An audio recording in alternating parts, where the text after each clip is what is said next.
Hi everyone, welcome to Telugu stock channel. 2023 ఈ ఇయర్లో global recession రావడానికి చాలా ఎక్కువ ఛాన్సెస్ కనపడుతున్నాయి. ఎప్పుడైతే మనకి రెసెషన్ రాబోతుందో ఆబ్వియస్గా అలాంటప్పుడు మెజారిటీ ఆఫ్ ది షేర్స్ పడిపోతూ ఉంటాయి. కానీ రెసెషన్ వచ్చినా కూడా ఈ స్టాక్ మనకి పడకుండా గతంలో ఎలా అయితే మల్టీబ్యాగర్ రిటర్న్స్ ఇచ్చిందో అలాంటి మల్టీబ్యాగర్ రిటర్న్స్ మళ్ళీ ఫ్యూచర్లో కూడా ఇచ్చే విధంగా కనపడుతూ ఉంది. లాస్ట్ 10 years డేటా ప్రకారం మనం ఇప్పుడు ఈ వీడియోలో డిస్కస్ చేసుకునే కంపెనీ 50% CAGRతో గ్రో అయింది. అండ్ ఇంత గ్రోత్ వచ్చినా కూడా ఇప్పటికీ ఈ కంపెనీ ఒక స్మాల్ క్యాప్ స్టాక్ గానే మన ఇండియన్ స్టాక్ మార్కెట్లో ట్రేడ్ అవుతూ ఉంది. ఈ కంపెనీని నేను లాస్ట్ 1 year గా అబ్జర్వ్ చేస్తున్నప్పుడు నన్ను స్పెషల్ గా అట్రాక్ట్ చేసిన విషయం ఏంటి అంటే FIS కంటిన్యూస్ గా ఈ స్టాక్ ని యాడ్ చేసుకుంటూ ఉన్నారు. వాళ్ళ యొక్క షేర్ హోల్డింగ్ 2020 సెప్టెంబర్లో 6.61% ఉంటే అప్పటి నుంచి కంటిన్యూస్ గా FIS ఈ షేర్ ని యాడ్ చేసుకుంటూ జూన్ 2022 రీచ్ అయ్యేసరికి 11.84% హోల్డింగ్స్ FIS యాడ్ చేసుకుంటూ ఉన్నారు. అండ్ ఇదే టైం ఫ్రేమ్ లో మనం పబ్లిక్ యొక్క హోల్డింగ్ అబ్జర్వ్ చేస్తే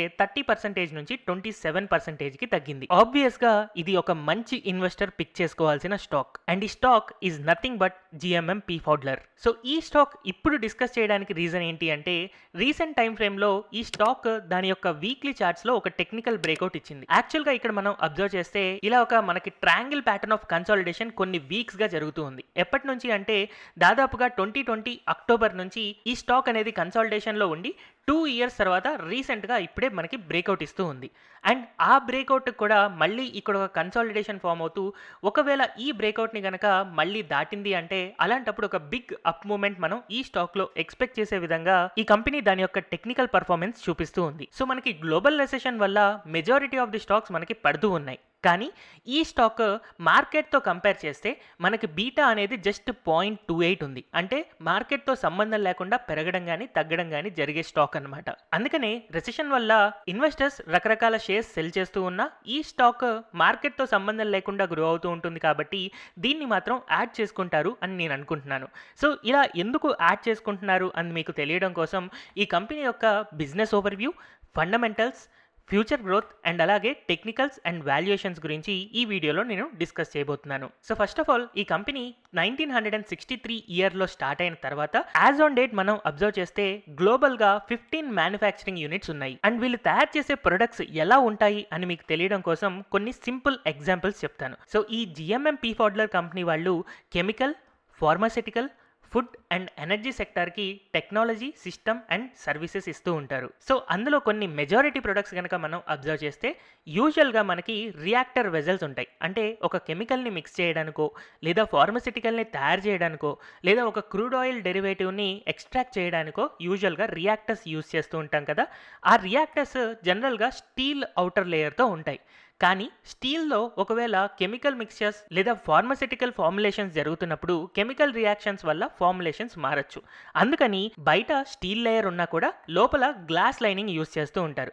సో ఈ గ్లాస్ లైనింగ్ ఎక్విప్మెంట్స్నే GMM Pfaudler కంపెనీ తయారు చేస్తూ ఉంటుంది. అండ్ అలాగే హెవీ ఇంజనీరింగ్ సెగ్మెంట్లో హీట్ ఎక్స్చేంజర్స్ అండ్ అలాగే ప్రెషర్ వెజల్స్ని కూడా తయారు చేస్తూ ఉంటుంది. అండ్ ప్రొప్రైటరీ ప్రొడక్ట్స్ లాగా ఫిల్టర్స్ అండ్ డ్రైయర్స్ అండ్ అలాగే మిక్సింగ్ ఎక్విప్మెంట్ కూడా ఈ కంపెనీ తయారు చేస్తూ ఉంటుంది. సో ఇక్కడ మీకు చూడగానే సింపుల్గా అర్థమైపోతుంది కదా, ఇండస్ట్రీస్కి కావాల్సిన big reactors, heavy engineering equipments, filters, dryers, mixing equipment ఇలాంటివి GMM Pfaudler కంపెనీ ఇండస్ట్రీస్కి సప్లై చేస్తూ ఉంటుంది అని. సో జనరల్గా మనం ఈ కంపెనీ తయారు చేసే వస్తువుల్ని డైరెక్ట్గా కన్జ్యూమ్ చేయం కాబట్టి ఈ కంపెనీ గురించి చాలా మందికి తెలిసి ఉండకపోవచ్చు. But majority of the industries ఈ ఎక్విప్మెంట్స్ని యూజ్ చేస్తూనే ఉంటాయి. సో ఈ కంపెనీ వచ్చే ప్రొడక్ట్స్ యొక్క సర్వీసెస్ ఎలా ఉంటాయి అంటే ఈ కంపెనీ డిఫరెంట్ టెక్నాలజీస్ మీద వర్క్ చేస్తూ ఉంటుంది. అవి మనకి glass lined technology, lab and process glass, filtration and drying, mixing technology, ceiling technology, alloy processing equipment and అలాగే ఫ్లోరోపాలిమర్స్. సో ఇలాంటి టెక్నాలజీస్ మీద వర్క్ చేస్తూ సిస్టమ్ అండ్ ప్రాసెసింగ్ కూడా చేస్తూ ఉంటుంది. Engineering design, reaction systems, evaporation and distillation system, acid recovery, filtration and drying systems and అలాగే absorption systems. And ఫైనల్గా ఈ కంపెనీ సర్వీసెస్ కూడా ప్రొవైడ్ చేస్తూ ఉంటుంది. వీళ్ళు క్రియేట్ చేసిన టెక్నాలజీస్, సిస్టమ్స్ అండ్ ప్రాసెసెస్కి ఇన్స్టాలేషన్, కమిషనింగ్ అండ్ అలాగే స్టార్టప్ ఇంజనీరింగ్ రిలేటెడ్ వర్క్స్ అన్ని కూడా ఈ కంపెనీ చేస్తుంటుందన్నమాట. సో ఇలా చేయడం ద్వారా జిఎంఎం పీ ఫోర్డ్లర్ యొక్క రెవెన్యూ బ్రేకప్ గనక మనం అబ్జర్వ్ చేస్తే టెక్నాలజీస్ ద్వారా 62% రెవెన్యూ జనరేట్ చేస్తూ ఉంది, అండ్ సిస్టమ్స్ అండ్ ప్రాసెసెస్ ద్వారా 12% రెవెన్యూ, అండ్ సర్వీసెస్ ద్వారా 26% రెవెన్యూ జనరేట్ చేస్తూ ఉంది. సో ఇలా గ్లాస్ లైనింగ్ ఎక్విప్మెంట్ లేదా ఫిల్ట్రేషన్, డ్రైయింగ్, మిక్సింగ్ ఎక్విప్మెంట్ తయారు చేసే కంపెనీస్ చాలానే ఉన్నాయి. సో వాటిల్లో క్లోజ్ కాంపిటేటర్స్ని కనుక మనం అబ్జర్వ్ చేస్తే గ్లాస్ లైనింగ్ ఎక్విప్మెంట్లో ది డైట్రిచ్ అండ్ అలాగే స్విస్ గ్లాస్ కోట్ అనే కంపెనీస్ మనం క్లోజ్ కాంపిటేటర్స్గా చెప్పుకోవచ్చు. అండ్ హెవీ ఇంజనీరింగ్ సెగ్మెంట్లో ఎల్ఎన్టీ, ఎస్జిఎస్ఎల్ అండ్ అలాగే గోడ్రేజ్ కూడా క్లోజ్ కాంపిటేటర్స్గా మనం ఈ జిఎంఎం పీ ఫోర్డ్లర్ కంపెనీకి చెప్పుకోవచ్చు. సో ఇలాంటి కాంపిటేటర్స్ ఉన్నా కూడా ఈ కంపెనీకి ఫ్యూచర్ గ్రోత్ ప్రాస్పెక్ట్స్ అనేవి చాలా బాగున్నాయి. సో ఇలాంటి ఫ్యూచర్ గ్రోత్ ఎక్స్పెక్టేషన్లో ఉన్న పాజిటివ్స్ అండ్ నెగిటివ్స్ కనుక మనం అబ్జర్వ్ చేస్తే యాంటీ చైనా థీమ్ వల్ల స్పెషాలిటీ కెమికల్స్లో హెవీ క్యాపెక్స్ అనేది ఇండియాలో ఎస్పెషల్గా జరుగుతూ ఉంది. అండ్ నెక్స్ట్ 5 years వరకు ఈ కెమికల్ సెక్టార్లో హ్యూజ్ క్యాపెక్స్ అనేది ఆల్రెడీ ఎగ్జిస్టింగ్ ప్లానింగ్లో ఉంది. సో అలాంటి స్పెషాలిటీ కెమికల్స్ యొక్క క్యాపెక్స్ ప్లాన్స్ అనేవి ఆబ్వియస్గా జిఎంఎం పీ ఫోర్డ్లర్కి చాలా ప్లస్ అవుతాయి. అండ్ రీసెంట్ టైం ఫ్రేమ్లో మనం అబ్జర్వ్ చేస్తే దాదాపుగా 2015 నుంచి ఫార్మా ఇండస్ట్రీ అనేది స్ట్రగుల్ అవుతూ ఉంది. కానీ ఇప్పుడిప్పుడే ఫార్మా ఇండస్ట్రీ అనేది పికప్ అవుతున్నట్టు కనపడడం వల్ల ఫార్మా ఎక్స్పాన్షన్ వల్ల కూడా ఈ కంపెనీ అనేది బెనిఫిట్ అవుతుందన్నమాట. అండ్ 2022 స్టార్టింగ్లో మన కమోడిటీ ప్రైజెస్ అనేవి చాలా ఎక్కువగా పెరిగాయి. బట్ ఈ ప్రైజెస్ తగ్గుతున్నాయి అని అంటే ఆబ్వియస్గా ఈ కంపెనీ యొక్క రా మెటీరియల్ కాస్ట్ అనేది తగ్గుతుంది. దానివల్ల కంపెనీ యొక్క ప్రాఫిటబిలిటీ అనేది ఇంక్రీజ్ అవ్వచ్చు. అండ్ ఈ కంపెనీ యొక్క మార్జిన్స్ మనం అబ్జర్వ్ చేసినప్పుడు డొమెస్టికల్గా 15 to 17% మార్జిన్కి ఈ కంపెనీ తన యొక్క ప్రొడక్ట్స్ సెల్ చేస్తూ ఉంటుంది. అండ్ అలాగే 10 to 10.5% మార్జిన్స్కి ఇంటర్నేషనల్గా సెల్ చేస్తూ ఉంది.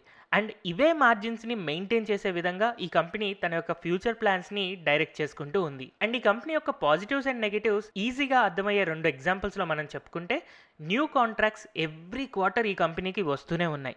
సో అది ఆబ్వియస్గా ఈ కంపెనీ యొక్క గ్రోత్ని మనకి చూపిస్తూ ఉంటుంది.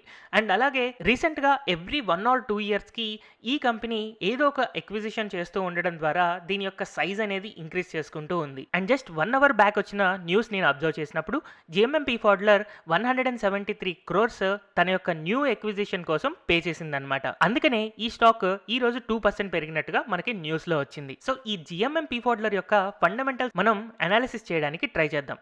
యాజ్ ఆన్ డేట్ మనం అబ్జర్వ్ చేస్తే జిఎంఎం పీ ఫోర్డ్లర్ 1924 రూపీస్ దగ్గర ట్రేడ్ అవుతూ ఉండడం ద్వారా దాని యొక్క ప్రైస్ టు ఎర్నింగ్స్ అనేది 66.4 రూపీస్ దగ్గర కనపడుతుంది.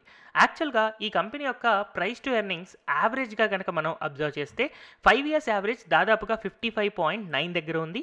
యాజ్ ఆన్ డేట్ దీని యొక్క ప్రైస్ టు ఎర్నింగ్స్ 66 దగ్గర ఉంది కాబట్టి స్లైట్లీ ఓవర్ వాల్యూడ్ అని మనం అనుకోవచ్చు. కానీ హిస్టారికల్గా మనం చూసినప్పుడు మెజారిటీ ఆఫ్ ది టైం 2020 నుంచి మనం చూస్తే మోర్ దెన్ 100 ప్రైస్ టు ఎర్నింగ్స్తో ఈ కంపెనీ ట్రేడ్ అవుతూ ఉంది. సో ఎప్పుడైతే అలాంటి అప్ మూవ్ వస్తుందో అగైన్ మళ్ళీ ఈ ప్రైస్ టు ఎర్నింగ్స్ అనేది 100కి రీచ్ అవ్వచ్చు. అంటే ఈ స్టాక్లో మనకి క్లియర్ అప్సైడ్ పొటెన్షియల్ అనేది కనపడుతూ ఉంది. అండ్ ఫండమెంటల్గా ఈ కంపెనీ యొక్క ప్రాఫిట్ అండ్ లాస్ స్టేట్మెంట్ మనం అబ్జర్వ్ చేస్తే 10 years బ్యాక్ 252 crores రెవెన్యూ ఉన్న ఈ కంపెనీ ఈ రోజు మనం అబ్జర్వ్ చేసినప్పుడు 2500 crores రెవెన్యూ ఉంది. అంటే 10 yearsలో ఈ కంపెనీ యొక్క రెవెన్యూ అనేది 10 times ఇంక్రీజ్ అయింది.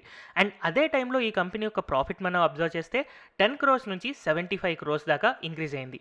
అండ్ నెక్స్ట్ ఇయర్ ఈ కంపెనీ యొక్క ప్రాఫిట్ దాదాపుగా 155 crores దాకా ఇంక్రీజ్ అవుతుంది అని చెప్పి మనకి ఎక్స్పెక్టేషన్స్ కనపడుతూ ఉన్నాయి. అలాంటప్పుడు ఈ కంపెనీ యొక్క ప్రైస్ టు ఎర్నింగ్స్ అనేవి డ్రాస్టిక్గా ఫాలో అవ్వచ్చు. అందుకని ఈ స్టాక్ని ఇప్పుడు యాడ్ చేసుకోవడం ప్రైస్ టు ఎర్నింగ్స్ పరంగా కూడా రీజనబుల్ గా కనబడుతూ ఉంది. జిఎంఎం పీ ఫోర్డ్లర్ యొక్క లాస్ట్ 10 years CAGR మనకి 50% ఉంటే లాస్ట్ 5 years గా 57%, లాస్ట్ 3 years గా 55%. సో దాదాపుగా మనకి 50% రిటర్న్స్ అన్ని టైం ఫ్రేమ్స్ లో మనకి హిస్టారికల్ గా రికార్డ్ చేసిన ఈ కంపెనీ మనకి ఫ్యూచర్ లో కూడా ఇలాంటి రిటర్న్స్ ఇస్తుందనే ఎక్స్పెక్ట్ చేద్దాం. అండ్ యాజ్ ఆన్ డేట్ ఇది చాలా చిన్న కంపెనీ కాబట్టి ఫ్యూచర్ లో గ్రో అవ్వడానికి ఎక్స్పెక్టేషన్స్ కూడా చాలా ఎక్కువగానే కనపడుతూ ఉన్నాయి. గ్లాస్ లైనింగ్ ఎక్విప్మెంట్ లో ఇండియాలో 50% మార్కెట్ షేర్ ఉన్న ఈ కంపెనీ యొక్క ఫోర్కాస్ట్ కనుక మనం అబ్జర్వ్ చేస్తే ముగ్గురు అనలిస్టులు 100% బై రేటింగ్ ఇస్తూ ఉన్నారు. అండ్ ఈ కంపెనీ యొక్క రెవెన్యూ గ్రోత్ ఫ్యూచర్ లో కొంచెం తక్కువగానే గ్రో అయ్యేటట్టు కనపడుతూ ఉంది. అండ్ ఈ అనలిస్ట్ ప్రకారం రెవెన్యూ గ్రోత్ రేట్ అనేది స్లో ఉండబోతుంది, కానీ ప్రాఫిట్ గ్రోత్ రేట్ మాత్రం చాలా ఫాస్ట్ గా ఉండొచ్చు అని ఎక్స్పెక్ట్ చేస్తూ ఉన్నారు. కమింగ్ 1 to 2 years లో ఈ కంపెనీ యొక్క ప్రాఫిట్ అనేది అట్లీస్ట్ 84% వరకు గ్రో అవుతూ హైయెస్ట్ 116% వరకు గ్రో అవ్వడానికి ప్రాబబిలిటీతో కనపడుతూ ఉంది. So future revenue and earnings forecast రెండు కూడా పాజిటివ్గానే ఉన్నాయి కాబట్టి ఈ కంపెనీ ఆబ్వియస్గా గ్రో అవుతుంది అనే మనం అనుకోవచ్చు. అయితే టెక్నికల్గా మనం వీక్లీ చార్ట్స్ అబ్జర్వ్ చేస్తున్నప్పుడు మనకి లాంగ్ టర్మ్ కన్సాలిడేషన్ లైన్ ఇలా కనపడుతూ ఉంది. సో మనకి 2100 రూపీస్ కనుక వీక్లీ చార్ట్స్లో బ్రేక్ అయితే ఈ స్టాక్లో స్ట్రాంగ్ అప్సైడ్ మొమెంటం కనిపించవచ్చు. అయితే దీన్ని ఎవరైనా బ్రేక్అవుట్ రాకముందే బై చేసుకోవాలి అని అనుకుంటే అలాంటప్పుడు డైలీ టైం ఫ్రేమ్లో కనుక మనం అబ్జర్వ్ చేస్తే ఈ కంపెనీ ఒక స్ట్రాంగ్ అప్సైడ్ కన్సాలిడేషన్ తర్వాత ఒక కప్ ఫార్మేషన్ లాగా వస్తూ ఉంది. అందుకని ఈ లెవెల్లో కూడా మనం యాడ్ చేసుకోవచ్చు. కానీ టెక్నికల్గా రీసెంట్ స్వింగ్ హై అయిన 2021 లెవెల్ని కనుక దాటింది అంటే అలాంటప్పుడు ఈ స్టాక్ని యాడ్ చేసుకోవడం ద్వారా తొందరగా ప్రాఫిట్స్ ఎర్న్ చేయడానికి పాసిబిలిటీ కనపడుతూ ఉంది. అయితే ఈ లెవెల్స్ అనేవి మనకి బై లెవెల్స్గా ఉన్నా కూడా 2021 నుంచి 2100 అనేవి స్ట్రాంగ్ రెసిస్టెన్స్ లెవెల్ కూడా అవుతుంది. అయితే ఈ లెవెల్ని కనుక ఈజీగా క్రాస్ చేస్తే అలాంటప్పుడు చాలా ఈజీగా ఈ స్టాక్ మనకి పెరగడానికి పాసిబిలిటీ ఉంటుందన్నమాట. అందుకని ఇక్కడ ప్రైస్ యాక్షన్తో పాటు వాల్యూమ్ని కూడా మనం స్టడీ చేస్తే ప్రైస్తో పాటు వాల్యూమ్ కూడా ఇంక్రీజ్ అవుతుంది అని అంటే ఈ స్టాక్ని చాలా కాన్ఫిడెన్స్తో మనం హోల్డ్ చేసుకోవచ్చు. ఒకవేళ ఈ స్టాక్ని మనం యాడ్ చేసుకుంటే దీన్ని టెక్నికల్గా షార్ట్ టర్మ్లో మనం అబ్జర్వ్ చేస్తే 1744 అనేది ఒక స్ట్రాంగ్ సపోర్ట్గా కనపడుతూ ఉంది.